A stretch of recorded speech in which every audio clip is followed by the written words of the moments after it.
Hi everybody, this is Katje again. I welcome you to my YouTube channel, and this evening I'm wearing a kind of black and white new wave outfit with my riding boots. I purchased a lot of these items not too long ago, and I've worn them in different combinations at different times, but this is a new outfit that I put together, so I would like to model that for you. And here you can sort of get the sign effect. Here. I really like these riding boots. I think I got them at Macy's, and they were very reasonably priced. And they're versatile. They go with a lot of different things. So this is my outfit for this evening. And what I want to do tonight is have a little fun. I think it's been kind of heavy weather over the last few videos, and maybe some of you are getting a little tired of that, and I certainly understand. So what I want to do tonight is have some fun, and I want to talk about probably what is the most popular and famous show on earth right now, Game of Thrones. This is one of my favorite shows. What I want to do tonight is share some reservations that I have about the last episode in particular, and sort of what's been going on in the last season on into this one, which of course is the final season. Now I want to make two qualifications about this.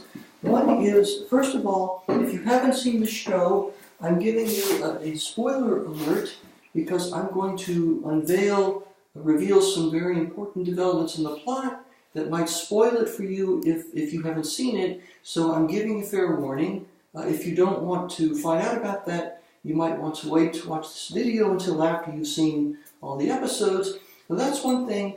And the second thing I want to say is, I don't want anything that, any points that I make tonight to take away from my great admiration for the show. I think it's a testament to the show's power that it makes us feel so passionate about it. And so I don't want to take anything away from it. It's really one of the best TV shows I think that I've seen in a long time, if maybe at any time. So with that out of the way, what I want to talk about are what I consider to be some errors of judgment on both the military front and the diplomatic front that characters within the story have made. And I think it's beginning to destroy the credibility of the story. It's making it more difficult to suspend your disbelief. So I'm going to mention three. The first is that what happens is that Daenerys Targaryen, who is the Queen of Dragons and the daughter of the Mad King, she comes to Westeros, which is this land, and she wants to claim the throne.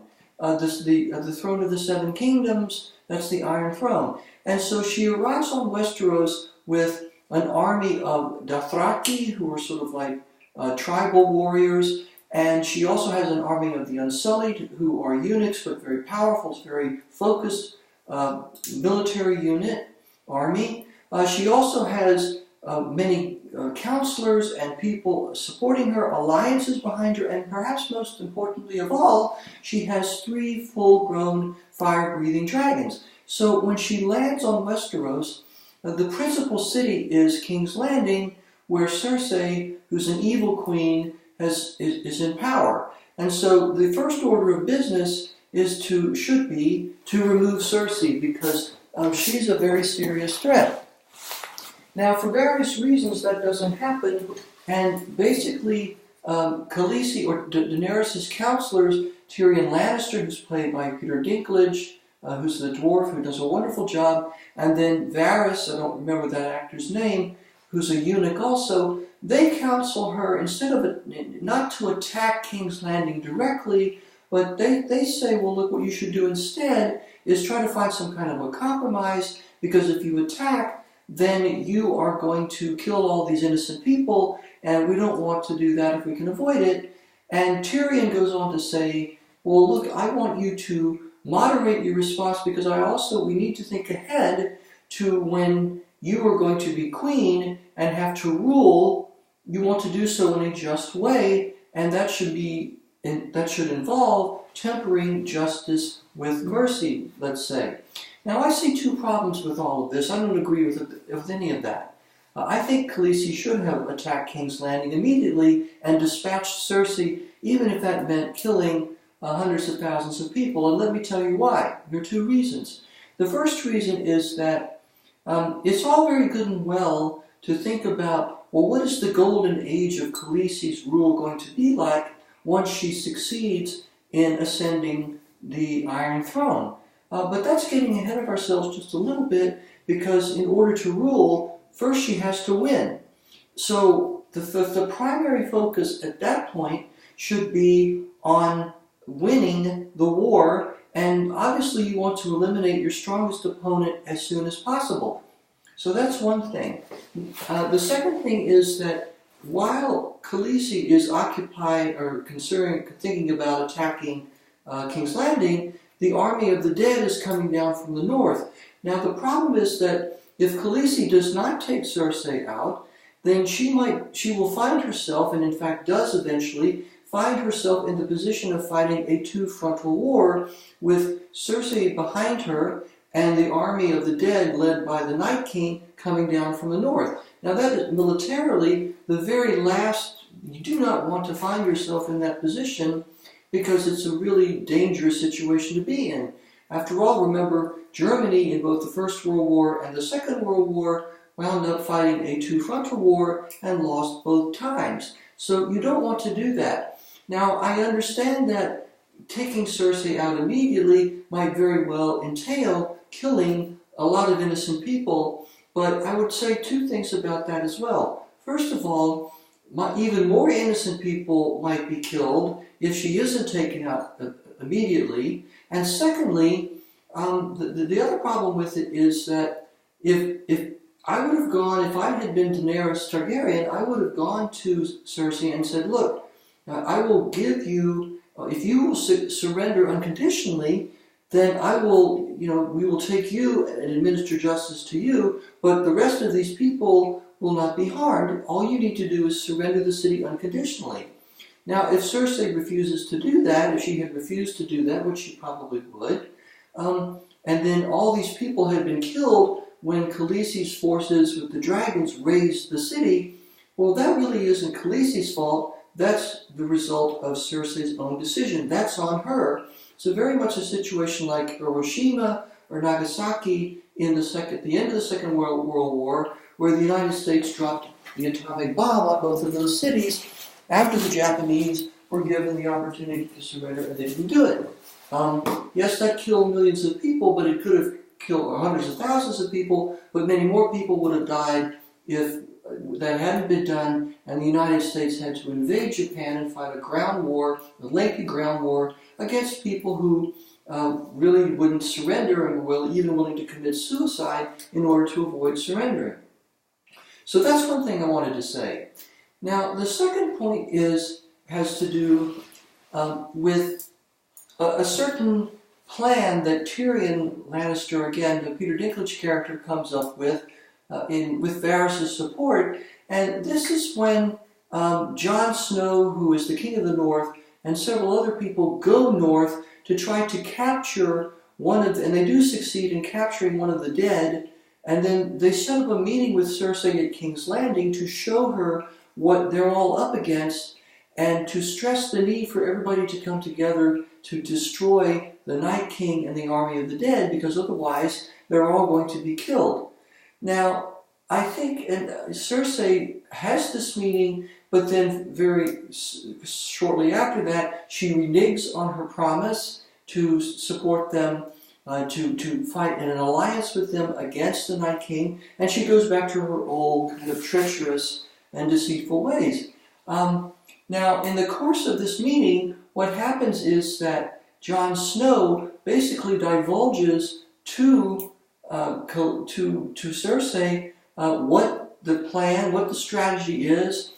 He talks about the vulnerability of the Night King to dragonglass and various other things. He basically divulges the entire strategy that he has against the Night King and the army of the dead. And that puts Cersei in a position of superiority, because once she backtracks on her commitment, all she has to do is wait at King's Landing, let Khaleesi and Jon Snow fight the army of the dead, and if they win, their forces will be very seriously depleted in all likelihood, and that will make it easier for Cersei to fight them.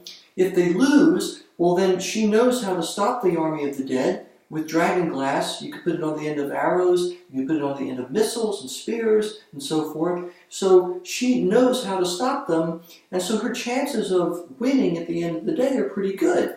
So I think it was extremely foolish of Jon Snow and Khaleesi to allow themselves to be talked into this strategy of going north, capturing one of the dead, showing it to Cersei at King's Landing, and then basically showing their entire hand of cards. Well, this is what we're going to do. They basically gave away their entire wartime strategy. That was a perilous mistake, as those of you who have watched the episodes will know. It doesn't work out well at all. So that's another problem.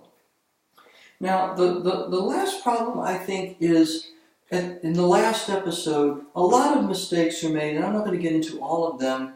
Khaleesi winds up losing yet another dragon when she is surprise attacked.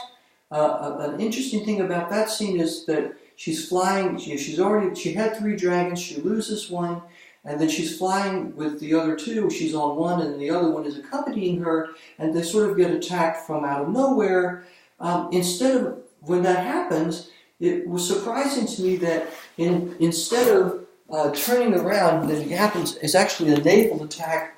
There are these kind of giant crossbows that are used to take out one of the dragons. She could very easily have flown around behind the fleet and then burned them from behind. Outflanking them is the military term for that, but she doesn't do it. So I didn't quite understand that. And a more egregious mistake, a more serious mistake that was made, is that once again Tyrion persuades Khaleesi and a small contingent of people to go down to King's Landing and to make one last attempt to convince Cersei to relent and to surrender and not to oppose the Dragon Queen anymore. And of course the whole thing backfires. Tyrion goes up to the gate of King's Landing and has this extended conversation with Cersei, who's taken one of their friends prisoner. Of course, Cersei is cold-blooded and proceeds to have the young woman, a beautiful young woman, executed. She doesn't care. She doesn't listen. They've tried this kind of strategy with Cersei before. It didn't work earlier. So what reason is there to think that it will work now? In the meantime, all kinds of machinations are going on behind the scene. There are people who are plotting against Daenerys Targaryen. Varys is talking about maybe, we should support Jon Snow because it turns out that he is the more rightful heir to the throne than she is for various reasons I won't go into now.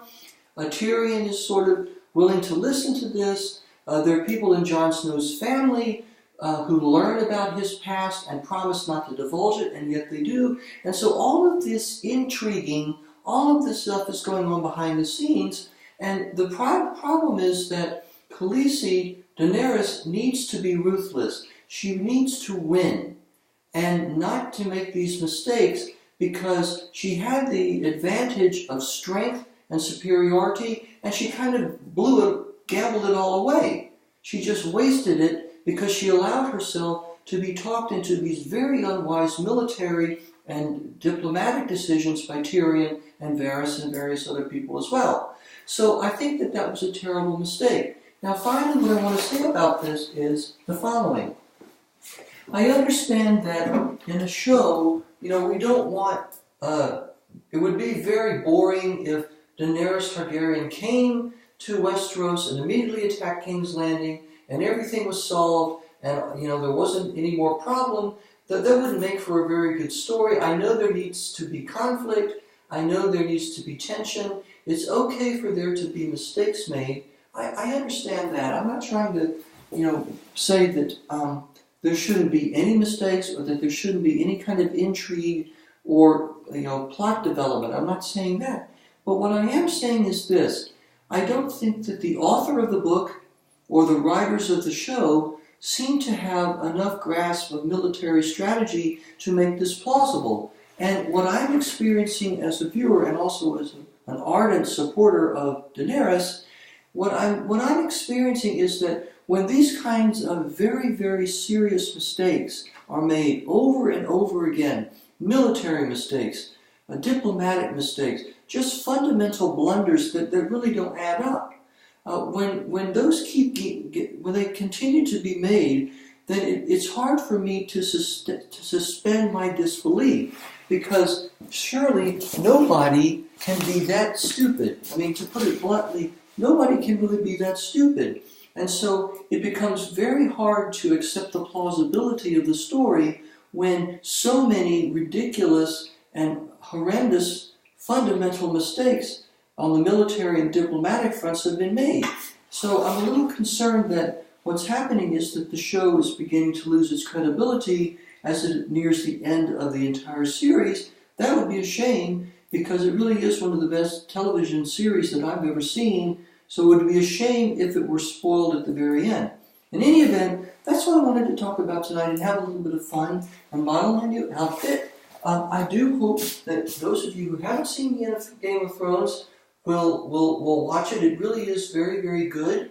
And those of you who do like it, I hope that this won't dissuade you from seeing it to the end. Things might still get better. I hope they will. But I think that some things need to change, and we need to make sure that we have a suspenseful story, but also we have a story that is believable. So until next time, this is Katje Eckhart, and once again, I wish everybody a safe and a peaceful and a restful good evening. Until next time, this is Katje, wishing everybody a wonderful night. Bye-bye.